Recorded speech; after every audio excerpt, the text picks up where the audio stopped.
Hello and welcome to this video log on Unveiling Jesus Christ.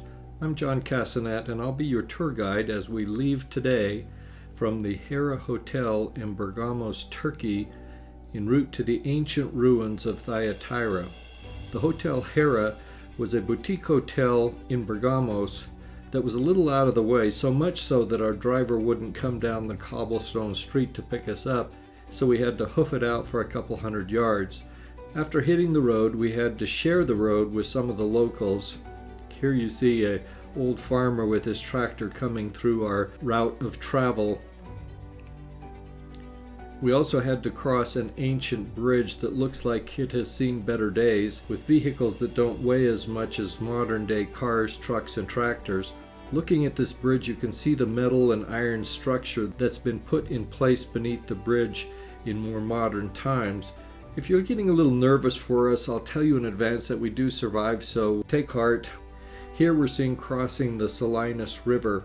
It's not running a lot of water right now, but this is the river that the Red Basilica was built over. I discussed this in my vlog about Pergamum from August 30 of 2024. In this photo, you can see an image of one end of the two tunnels that were constructed for this river running beneath the Red Basilica. So we're now leaving behind the Pergamum Acropolis, the Red Basilica, the Temple of Asclepius, all located in the modern city of Bergamos. We're going to pass through the countryside en route to the ancient city of Thyatira, located in the modern Turkish city of Akhisar, which means White Castle. Here you can see as we're traveling along an electric power plant next to the modern highway that we're traveling on. A little bit different than the postal route that John and the other apostles would have seen in the days of the seven cities. Here's a kind of interesting rock formation where they have built some type of quarry for this pretty red colored rock. I don't know much about it other than it looked pretty cool. So here's a monument that we ran into in a roundabout along the highway, kind of celebrating the agricultural industry here in the Izmir province in Turkey. I think that this is the monument of an almond, but I'm not entirely sure. One thing's for certain, it's a celebration of their agricultural industry, which we saw a lot of en route to the city of Thyatira from Bergamos. Modern Akhisar is about 50 miles from the Aegean Sea, and it's almost actually due east of Athens, Greece. So we finally arrived here at the entrance of the ancient ruins of Thyatira in downtown Akhisar. It's a small site with two main excavations. You have the Tep Mezarligi, which means hill cemetery. This was excavated in 1962 and again in 1968, 69, and 2011. As we look at the ruins, you can see the apsidal building here in the photographs. So you're seeing here part of the basilica that remains, and the inscriptions that they found and some of the artifacts were dated between the 2nd and 6th centuries AD, which means these are ruins that are most likely seen from the Byzantine era after Constantine the Great. Now you may recall he moved the capital to Byzantine from Rome, which they then changed the name of that into Constantinople, and then in modern times it's come to be known as Istanbul. Constantine the Great came to power in the early 4th century, about 325, 320 AD. So the group of structures that we're looking at has the appearance of some type of social structure within the community, including the church and other buildings. Some of the walls of this structure were preserved up to about 15 feet high, and at the center you have this main building with a rectangular plan with an apsis or half circle at the north end. The building would have extended significantly further to the south, but any remains are now under the buildings of the modern city that you can see in almost all the photographs. So you can see that we're right in the middle of the modern city, and this is not a very large site. The apsis we're seeing in this particular structure suggests this was part of a Byzantine church. The other excavation that's located on this site is the Hastane or hospital mound. The inscriptions date to about 281 BC in this particular excavation, which indicates that Thyatira was probably first settled in about the 3rd century BC by a colony of Macedonians or Greek people. Frankly, there are few remains in this excavation area, and the presence of some monumental remains are somewhat between 18 and 24 feet below modern Akhisar. So as we look at other photos from the site, I'll give you some of the history of the ancient city of Thyatira. And then as we move toward the end of this video log, we'll look at the rest of the photos with some nice music in the background. So anciently, this Greek city was called Pelopia. It was renamed Thyatira in about 290 BC by King Seleucus I Nicator.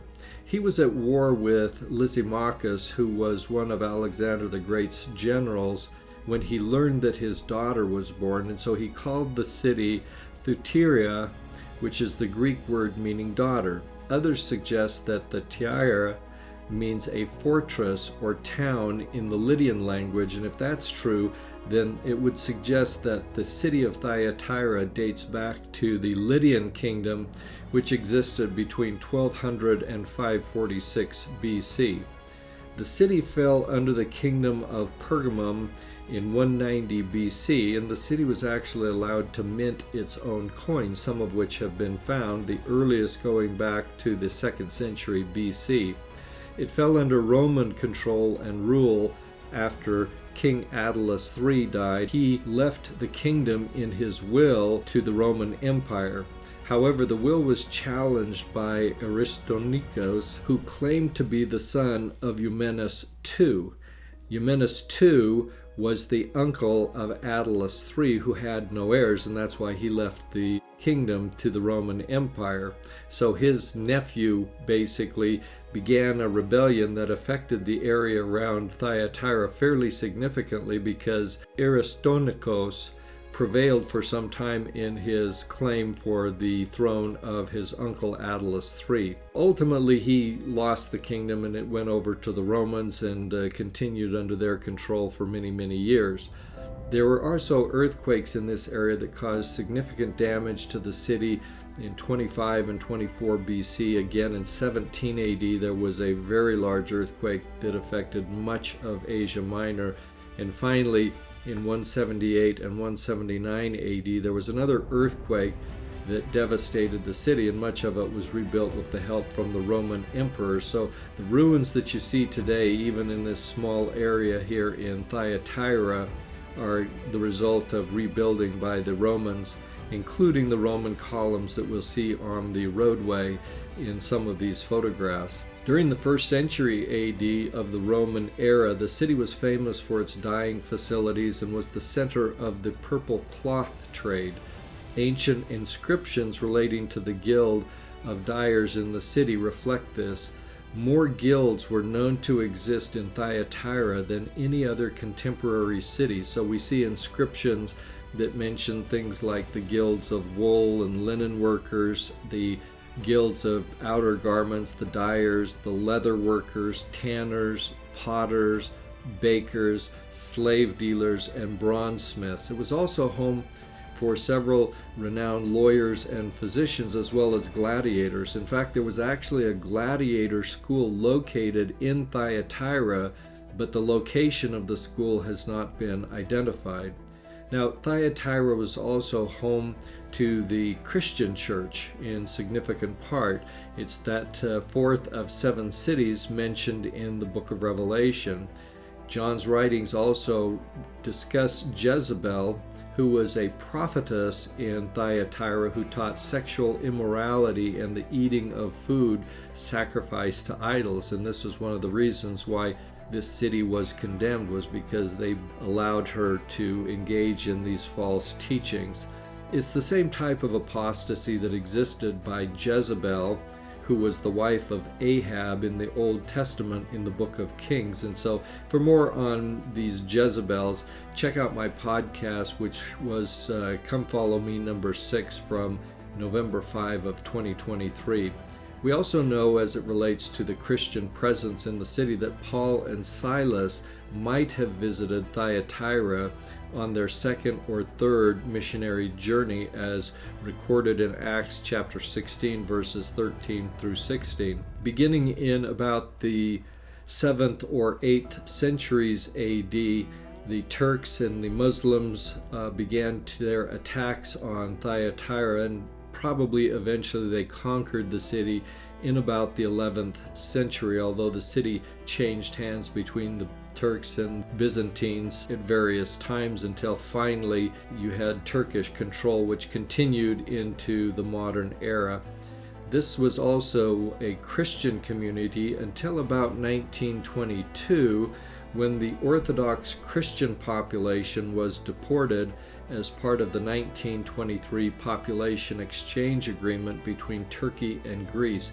So if you want to know more about that agreement and what led to the removal of the Orthodox Christians in Thyatira, you can check out my video log that I did on the city of Serinth, where I talk about that agreement. That kind of concludes my brief history of this site and the city of Thyatira.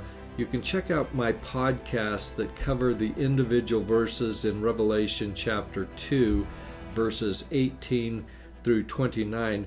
In these podcasts, I talk about John's letter to the Thyatiran saints who were commended and condemned for the manner in which they were living the gospel of Jesus Christ. So those podcasts you'll find if you check out on my website.